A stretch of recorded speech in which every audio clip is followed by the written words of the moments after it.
Dear students, good morning. I hope all of you are fine with all your activities and enjoying your life nicely and preparing for your examinations. Okay, take care of yourself, prepare for your examination, stay at home, and feels any doubt, any difficulty, ask me directly. Dear students, we are discussing about the embryology. We already discussed about the formation of male gamete. We already discussed about the formation of female gamete. Then we started pollination, and we discussed about the mechanism of pollination, its types, self-pollination, cross-pollination. And then now we are supposed to start with the agents of pollination as well as advantages and disadvantages of pollination. As you know that in a plant, if cross-pollination is taking place, ultimately the pollen grain from anther of one flower located on one plant is transferred. From there, the pollen grain should be transferred towards the another stigma located on another flower present on another plant. Means transformation of pollen grain takes place between two plants. So ultimately, this transformation required with the help of certain agencies, certain source. Without that one, the pollen grain is unable to transfer from one place to another place. So nature has created many sources for transformation of this pollen grain because nature's rule is that one that like begets like means each and every living organism should produce the similar kind of living organism. This is natural phenomena, and nature plays an important role for every step of sexual reproduction in angiosperm. In that one, this transformation of pollen grain is also the another one important part. So, so who transfer this pollen grain from one plant to another plant? Ultimately, it is divided into two parts. The first one is abiotic agents, means non-living organisms, and another one is that is a biotic agents. In this way, the agents are divided into two important types. Abiotic agents that are having two important type again, wind and water. Were biotic agents, mainly they are having three important type. It is also called as a zoophily, means the agency entirely depend on living organism or animals, and these biotic agents are mainly having three types that is related with the birds, bats, and insects. So hence, let us discuss first about the abiotic agent. The first abiotic agent is wind. If pollen grain is transforming from one plant to another plant, or the anther of one flower located on one plant to stigma of another flower located on another plant with the help of wind. So this kind of mode of pollination is called as a anemophily.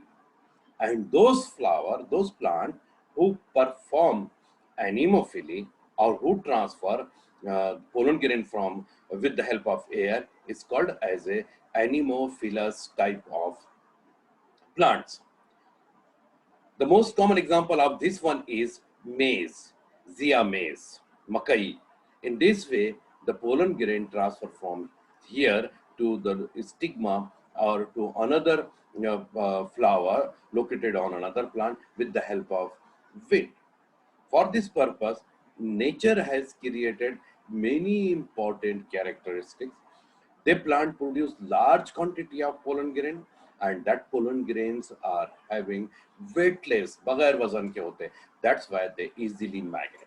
So remember the term anemophilous. Spelling should be remembered because entomophilous will study after some time. So slightly difference is there.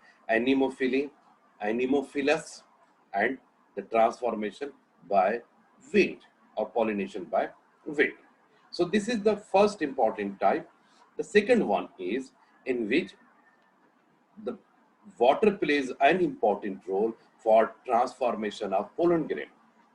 This particular mode of pollination in which pollen grain transfer from one flower to another flower located of another plant with the help of water is called as a hydrophily. When pollination takes place with the help of water, then this type of pollination, this nature of pollination is called as a hydrophily, and those plants who perform hydrophily is called as a hydrophilous plant.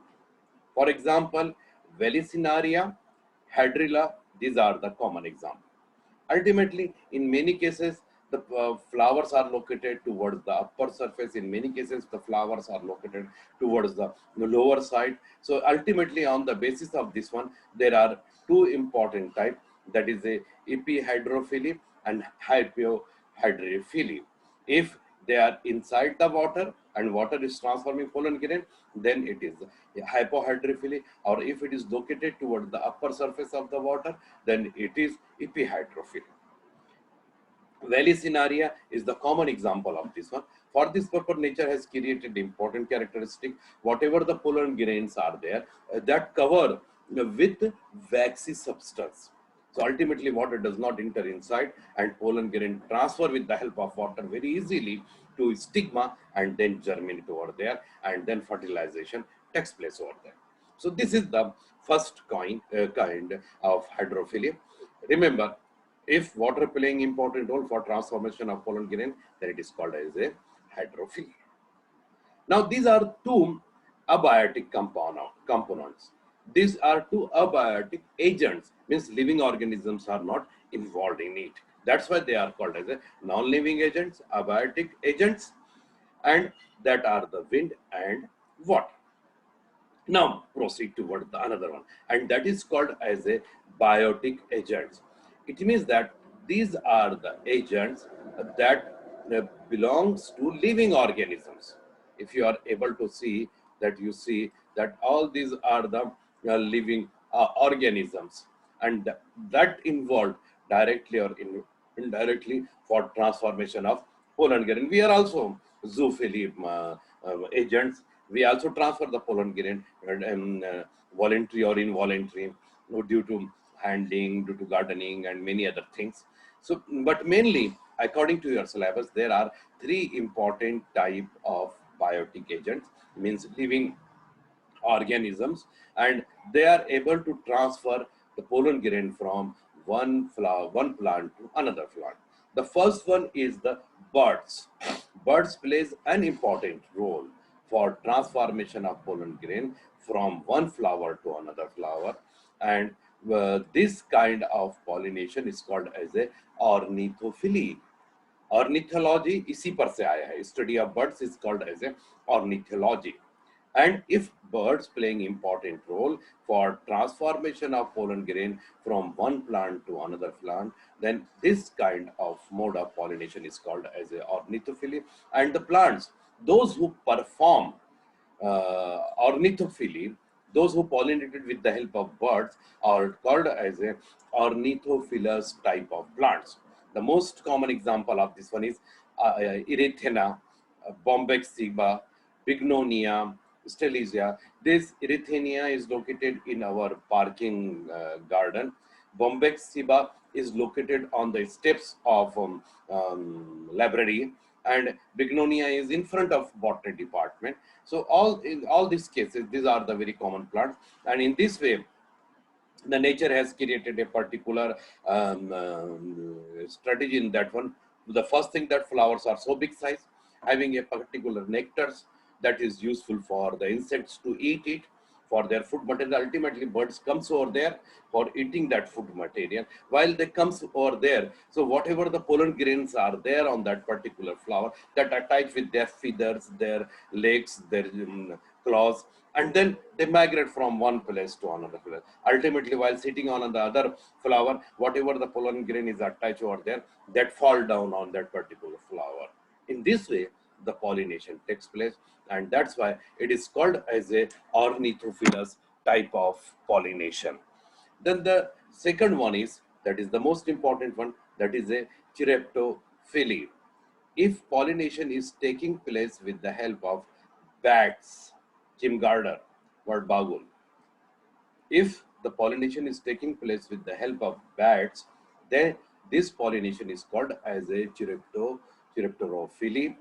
And the flowers, those who are performing such type of pollination, is called as a chiroptophilous type of pollination.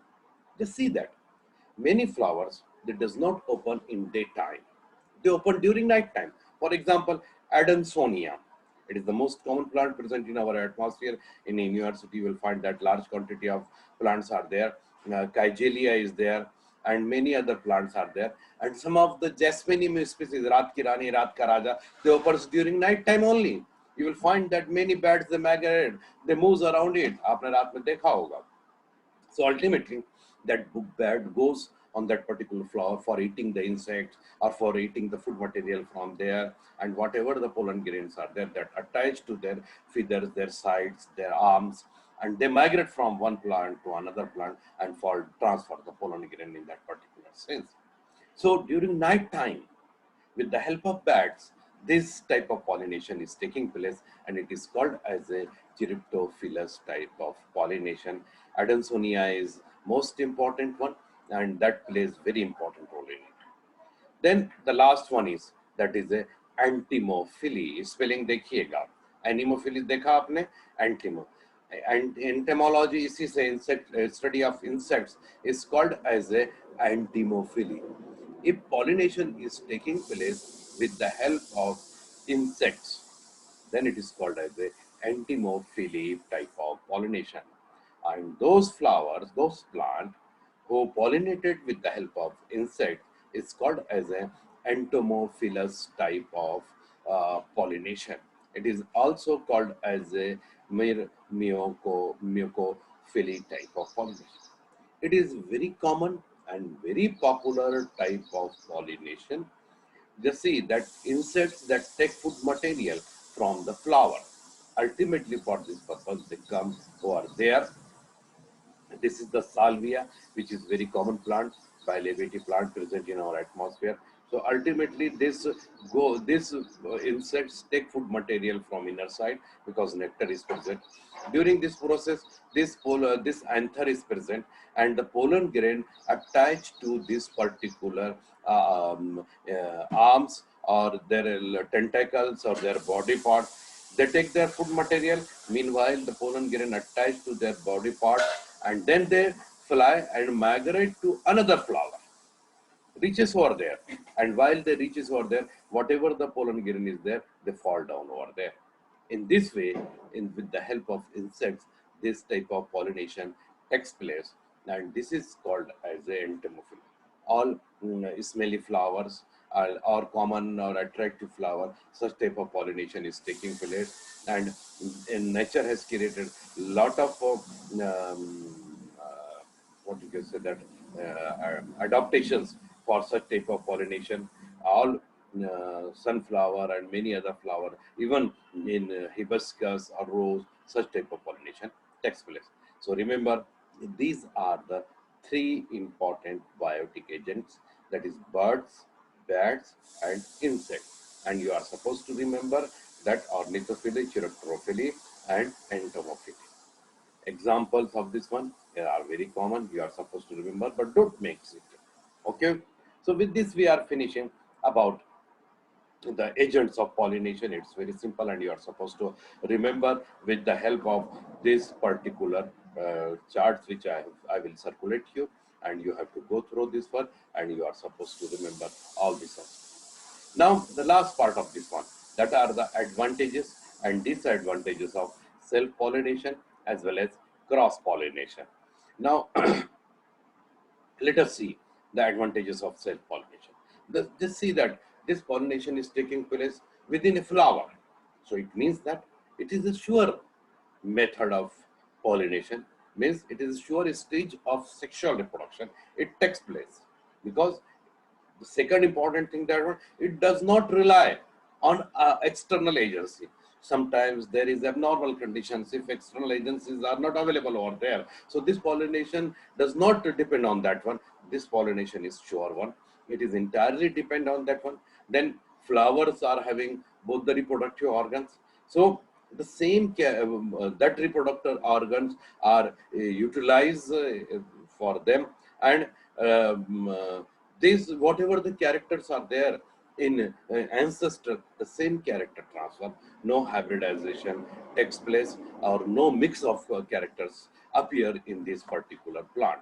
So hence this these are the some of the advantages: chromosomal number, genetical character, all this remain as well as similar. Then what are the disadvantages of this self-pollination? This self-pollination, because of similar plant species. So ultimately, there is no mixer. No, if there is no mixer, then no resistance created over there. So ultimately, these varieties are the weaker. So if there are any abnormalities at that time, these plants are unable to survive, and these plants are unable to resist themselves from any other abnormalities. So hence this is the disadvantage. Then the similar character is transforming. So no new characters are appearing in self-pollinated plant. Whatever the ancestral character, only that characters are present over there. So new varieties does not appear. This is another important one. And again, the lifespan is very short in self-pollinated plants. We also find that these plants are having less economic importance because they are not supposed to waste their energy for producing of pollen grains, for producing of color, for producing of odor. They just produce androecium, gynoecium, and survive. So their flowers, their other parts that are not having that much economic importance to us. So these are the somewhat disadvantages. Then advantages of cross pollination. This ultimately due to cross pollination, mixing of two different pollen grain, two different gametes takes place. Ultimately, in that particular plant, that resistance increases because of mixing of that one. Then that their germination, they germinate nicely, they produce nicely, they survive nicely. They faces abnormal conditions. Uh, they, due to mixing of this one, new varieties may appear, and that that sense, the varieties, that sense is having a lot of significance. So ultimately, the appearing of new variety is the most important characteristic of this cross-pollinated plant, because that create a resistance, that faces resistance. Then these plants survive a long time because of mixing. They faces abnormal condition, abnormal properties, and hence this cross pollination is having a lot of significance. Then disadvantages of this cross pollination: ultimately, when there is a mixture of two different varieties, so whatever the original character, it may lose after some time. Then whatever the genetical appearance, number of chromosomes, genetical character, that may changes. So whatever the original characteristic is there, that may yeah, create such type of abnormalities on that one. Another important thing, that one, this mode of pollination is entirely depend on external factors, external agents like birds, insects, animals, bats. And if due to floods and some abnormal conditions, if they are not available, so ultimately this pollination does not take place. So it is not the sure method of pollination. Hence, these are the some of disadvantages. But the nature has having both the types of pollination, and both the type of pollination is having its advantage on its own place. Hence, we are supposed to remember about the advantages of self-pollination, advantages of cross-pollination, the disadvantages of self-pollination, disadvantages of cross. And lastly, just summarize the significance of pollination. This pollination is a most important first stage of sexual reproduction in plants. Without pollination, no fertilization, no formation of embryo, no formation of endosperm takes place. So hence you are supposed to be know that it is the important uh, process. Then whatever the female gamete and male gamete formation is taking place, that is utilized by this one. Then due to this one, a large quantity of new variety appears, large quantity of plant species appears, and it provides lot of significance to human society. Hence, this cross pollination is having a lot of advantages. Followed this one, the pollination is also having a lot of advantages, as well as this is the most important stage of sexual reproduction. Now you are supposed to remember all these aspects, and with this we are finishing the first stage of secondary sexual reproduction, that is the pollination. After that one, fertilization is there. I will circulate you beautiful video, you have to observe it, and I will explain you about fertilization in next class. Now we'll stop here. You are supposed to be take care of yourself. You are supposed to be take look after your family members.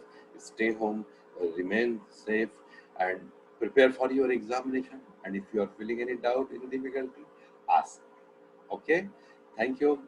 Allah Hafiz. Bye bye.